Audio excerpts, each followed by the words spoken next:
Ça, c'est pas totalement vrai, puisque si on compare les études cliniques faites sur les stéroïdes et les SARMs, on constate qu'au niveau des effets sur la masse musculaire, c'est quasiment identique.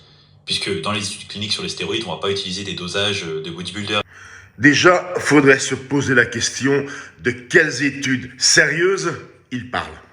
Car moi, personnellement, ça m'étonnerait très fort que des laboratoires privés ou de l'État ont investi du temps et de l'argent pour faire des études sérieuses sur les effets de certains produits dans le sport. Je rappelle, des produits interdits, car même les SARMs aussi, ils sont interdits.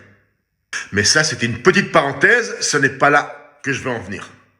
Donc là, on a encore une fois un gars sur YouTube dans le domaine de la musculation qui fait des vidéos uniquement sur les SARMs pour la promotion des SARMs dont lui, il croit à fond à leurs effets. Ok, moi je veux bien. Mais quand même, quand vous regardez le gars sur la vidéo, je trouve pas qu'il reflète vraiment le physique du gars qui fait de la salle, tu vois. Ouais, c'est vrai, je dois bien lui concéder, à part le physique qu'il affiche sur ses miniatures, si tu vois ce que je veux dire. Un physique qui, évidemment, n'est plus le même une fois en vidéo. Ah qu'est-ce que tu veux que je te dise? C'est beaucoup plus facile d'appliquer Photoshop sur une photo que de la vidéo, hein.